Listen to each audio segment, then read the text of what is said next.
Bienvenido, bienvenida a este segundo podcast del libro de Tomás de Kempis, Imitación de Cristo. Comenzaremos invocando al Espíritu Santo. En el nombre del Padre, del Hijo y del Espíritu Santo.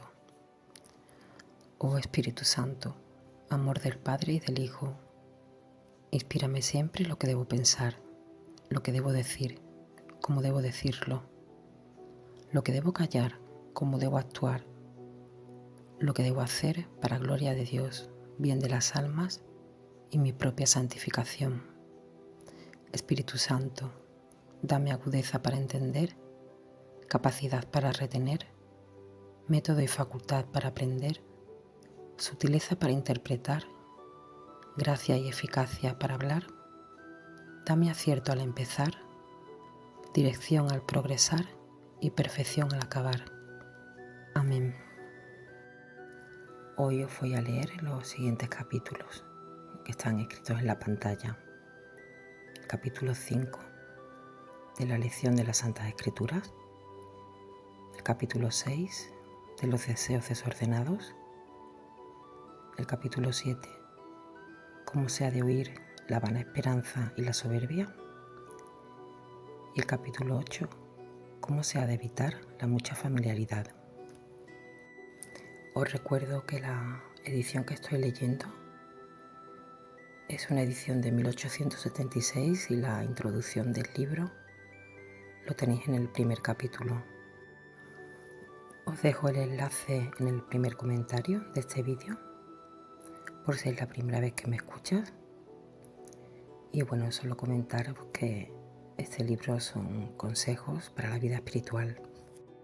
Al final de este vídeo os dejaré también un vídeo corto que hice en el canal, por si no lo has visto, con los nuevos horarios de los podcasts. Este lo voy a subir hasta que se termine los martes y jueves a las 10 de la noche, hora española. Capítulo 5 de la lección de las Santas Escrituras. En las Santas Escrituras se debe buscar la verdad y no la elocuencia. Toda la Escritura Santa se debe leer con el espíritu que se hizo. Mas debemos buscar el provecho en la Escritura que no la sutileza de las palabras. De tan buena gana debemos leer los libros sencillos y devotos como los graves y profundos.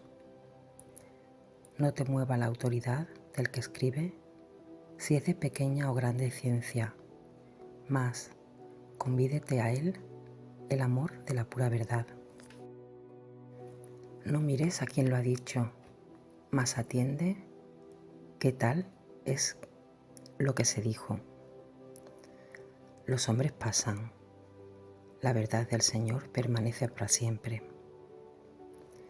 De diversas maneras nos habla Dios, sin acepción de personas. Nuestra curiosidad nos impide muchas veces el provecho que saca el leer las Escrituras, cuando queremos entender y escudriñar lo que llanamente se debía creer. Si quieres aprovechar, lee con humildad, fiel y sencillamente, y nunca desees nombre de letrado. Pregunta de buena voluntad y oye callando las palabras de los santos, y no te desagraden las sentencias de los viejos, porque no las dicen sin causa. Capítulo 6 de los deseos desordenados. ¿Cuántas veces desea el hombre desordenadamente alguna cosa? Luego pierde el sosiego. El soberbio y el avariento nunca están quietos. El pobre y humilde de espíritu vive en mucha paz.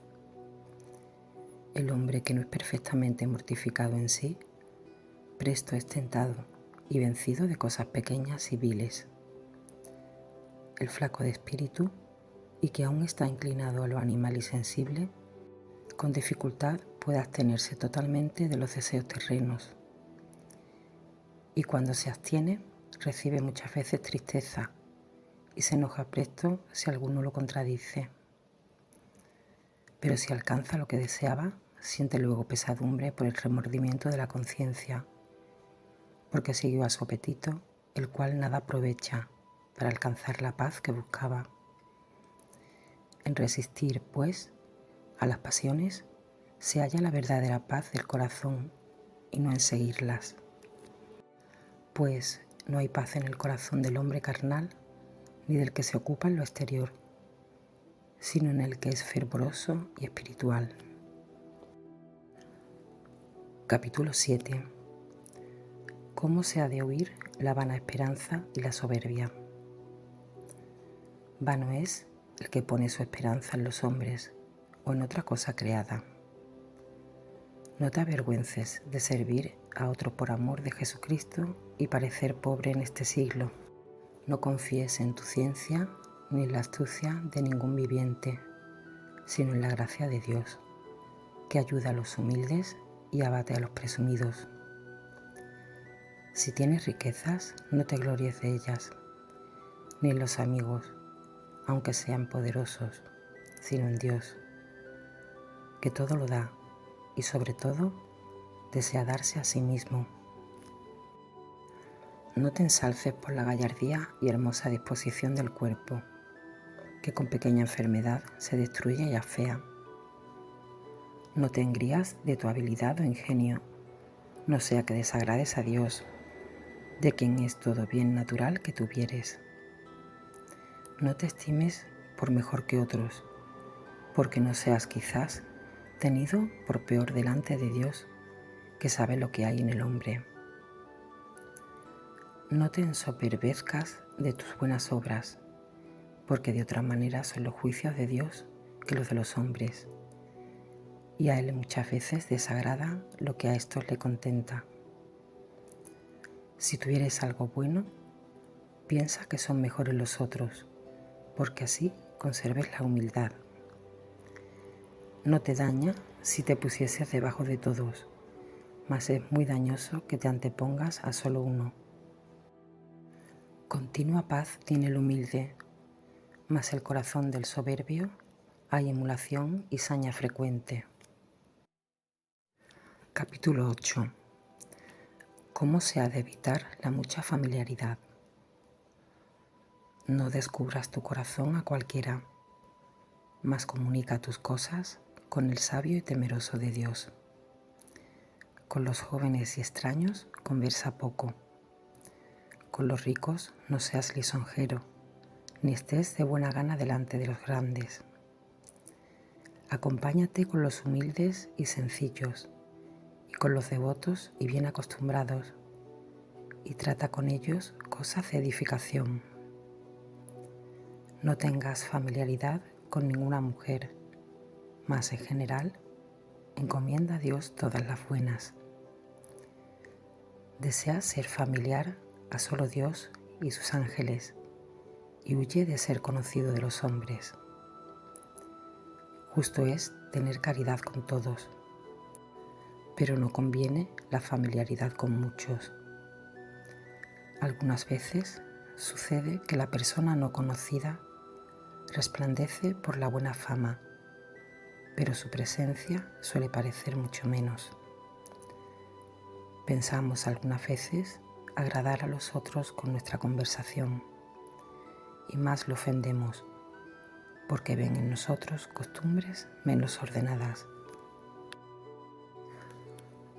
Bueno, pues como estos 4 capítulos han sido más bien cortitos, he encontrado esta imagen que os pongo en pantalla, que aunque se ve mal, voy a intentar de leerosla con algunas anécdotas del beato Tomás de Kempis. Fue el autor de la obra más publicada, que es la que estamos leyendo, en la que os estoy leyendo. Después de la Biblia, la obra católica más publicada es La Imitación de Cristo, escrita por él y publicada en 1472. Tomás nació en Kempis, cerca de Colonia, en 1380.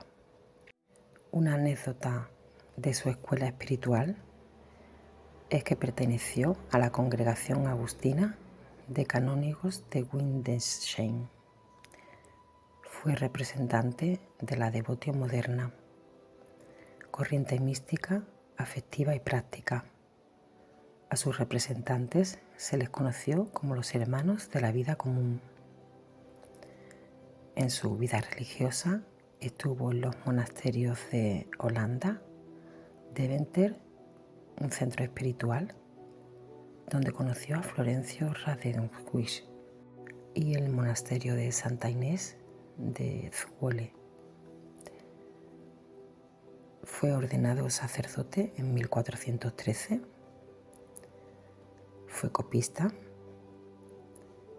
y en 1424 fue subprior y maestro de novicios, y en 1448 prior. Entre sus frases más conocidas hay dos. La primera: sea pues nuestro principal estudio meditar en la vida de Jesucristo. Y la segunda: la más útil y sublime de las ciencias es el perfecto conocimiento y desprecio de sí mismo. Tiene muchas más, por lo que estoy leyendo este libro, pero entre algunas de ellas hay algunas que me llegan más, y son: si quieres reinar conmigo, lleva la cruz conmigo. Déjalo todo y encontrarás todo. Debemos negarnos y seguir la cruz. No te avergüences de servir a los demás, ni de parecer pobre en este mundo por amor a Jesucristo, que lo hemos leído en el capítulo de hoy. La suprema sabiduría consiste en aspirar al reino de los cielos por medio del desprecio del mundo. Lo leímos en el capítulo anterior. No te importe quién está por ti o contra ti, sino busca y procura que sea Dios contigo en todo lo que haces. En general, la vida del beato Tomás de Kempis transcurría plácidamente entre los ejercicios de ascesis y los escritos devocionales, las lecturas y su actividad como copista. Copió la Biblia 4 veces, una de ellas en 5 volúmenes que se conservan en Darmstadt. En su sabia enseñanza abundan las citas bíblicas y patrísticas. Su dedicación a la enseñanza de novicios y jóvenes influye en el estilo sencillo y pedagógico de su obra, por tanto siempre actual. Pertenece a esa escuela mística que difunde especialmente en el norte de Europa, de Suiza a Holanda. Todas sus obras, en especial esta, la Imitatio Christi en italiano, Imitación de Cristo, están inspiradas por el espíritu ascético y místico que le inspira el amor a Cristo. Falleció en 1471 con más de 90 años. Lo enterraron en la iglesia que posteriormente fue destruida por protestantes, y sus restos acabaron en Zwolle, donde siguen actualmente en su segundo monasterio. Una anécdota que acabo de encontrar es que tras el inmenso éxito de la Imitación de Cristo, se intentó su canonización, pero vale la pena relatar lo que sucedió porque demuestra la seriedad con la que la Iglesia de la época actuaba. El recorrido preveía y prevé la exhumación del cuerpo. Pues bien, el estudio detallado del cuerpo evidenció la presencia de astillas de madera bajo las uñas. ¿Las tenía cuando fue enterrado? ¿Acaso la suya había sido una muerte aparente y recobrada la conciencia había intentado desesperadamente salir del ataúd? ¿O se trataba de un espasmo involuntario? No había modo de saberlo, por lo que, por seguridad, se descartó la canonización, aunque un santo no es menos santo si intenta salir del ataúd en el que ha sido metido con demasiada precipitación. Kempis escribió muchas otras obras, pero aquí estamos recordando la fundamental, la imitación de Cristo, porque Cristo mismo dijo: aprended de mí, para ir al reino de los cielos, que es o debería ser el objetivo de la vida de cada uno de nosotros. Hacer otra cosa no tiene importancia. Sin embargo, me hago una pregunta: ¿se puede imitar con éxito a Cristo? La respuesta es sí. Y como ejemplo tenemos a los santos, que en este ejercicio son los primeros de la clase. Bueno, pues hasta aquí el segundo capítulo. Os dejo en pantalla los capítulos para el jueves, que son un poquito más largos, lo he estado mirando para que no sean tan cortos y no encontrarme más cosas de Tomás de Kempis, porque no es el sentido de este podcast hablar de él, sino ir leyendo su libro. Os dejo también a continuación el programa con los nuevos horarios de los podcasts del canal. Y nos despedimos diciéndole a Jesús: Sagrado Corazón de Jesús, en vos confío. Haz que mi corazón se asemeje al tuyo. Bendiciones.